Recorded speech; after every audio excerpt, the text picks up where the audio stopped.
హర హర మహాదేవ. మన శ్రీ బాలయోగి భగవాన్ మహారాజు గారు గురించి ఒక విషయం చెప్దామని అనుకుంటున్నాను. ఏమిటంటే ఒక గ్రామంలో అక్కడ పల్లెటూరు కదా, అక్కడ అందరూ మేకలు అలా కాసుకుంటూ ఉంటారనమాట.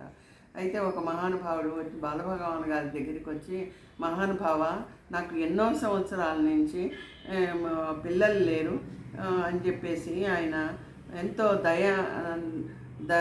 దయామయంగా బాధపడుతూ కన్నుల వెంబడి నీరు కారుస్తూ ఆ మహానుభావుణ్ణి ఆయన వేడుకుంటారు. అప్పుడు భగవాన్ అంటారు, నీకు అయితే నేను ఒకసారి మీ ఊరు వస్తాను, నన్ను తీసుకువెళ్ళు అని చెప్పి భగవాన్ గారు అడుగుతారు. అడిగితే భగవాన్ గారిని తీసుకెళ్తే ఆ ఊరిలో ఆ గ్రామ ప్రజలు ఏం చేస్తారంటే, ఒక వేప చెట్టు కింద ఒక రాయిని అమ్మవారి ఆకారంలో చేసుకొని, గ్రామ దేవత అనమాట ఆవిడ, ఆ గ్రామ దేవతని పూజ చేస్తూ ఉంటారు. ఆ గ్రామ దేవతకు ఆ ప్రజలందరూ పూజ చేస్తూ ఉంటారు. పల్లెటూరు వాళ్ళు కదా, వాళ్ళు ఏం చేస్తారో ఆ గ్రామ దేవతకి వారానికోసారి ఓ మేకను బలి చేస్తూ ఉంటారనమాట. అది చూసేటప్పటికి గురుమహారాజుకి మనసు చాలా బాధ వేస్తుంది. అదీగాక ఆ విగ్రహం నుంచి ఆ అమ్మవారికి కళ్ళంబడి నీళ్లు కారటం కనిపిస్తున్నాయి బాలభగవాన్ గారికి. అప్పుడు ఆయన అక్కడికి వెళ్ళి ఆయన దోవతితో ఆ అమ్మవారి కళ్ళు తుడిచి బొట్టు పెట్టి పూజ చేసి ప్రార్థన చేసి కొబ్బరికాయ కొట్టి అగరొత్తులు వెలిగించి చెప్తారు.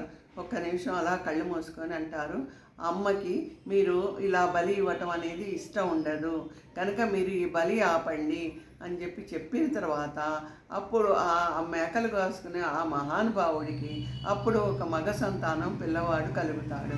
కలిగిన తర్వాత గురుమహారాజు గారు చెప్తారు, మీరు అక్కడ ఉన్న గ్రామ దేవత అమ్మవారికి గుడి కట్టించండి అని చెప్తారు. చెప్పిన తర్వాత ఆ ఊరి ప్రజలందరికీ మా భగవాన్ గారి మీద చాలా భక్తి శ్రద్ధలు కలుగుతాయి అన్నమాట. భగవాన్ గారు ఆ గ్రామ దేవత గుడిలోనే ఒక సీత, రాముడు, ఆంజనేయ స్వామి, లక్ష్మణుడు విగ్రహాలు ఇచ్చి, ఇవి కూడా మీరు రోజు పూజ చేసుకుంటూ ఉండండి అని చెప్పి మహారాజు గారు బాలయోగేశ్వర్ గారు చెప్పగానే ప్రజలందరూ ఆయన చెప్పినట్టుగానే అలాగే ఆ ఊళ్ళో పూజలు చేస్తూ బలులు ఆపి అందరూ సుఖంగా ఆరోగ్యంగా శాంతంగా చక్కగా పంటలు పండుకుంటూ సుఖజీవనంగా ఉంటారు. చూసారా, బాలమహారాజు గారు ఏది చెప్పినా కూడా అది తప్పకుండా జరుగు తీరుతుంది. అది మన బాలమహారాజు గారిలో ఉన్న మహత్యం అన్నమాట.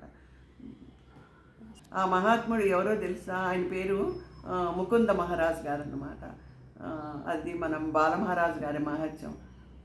పరశుశిఖర క్షేత్ర బాలయోగేశ్వర భగవాన్ మహారాజు గారికి నమస్కారం, హృదయపూర్వక పాదపద్మములకి.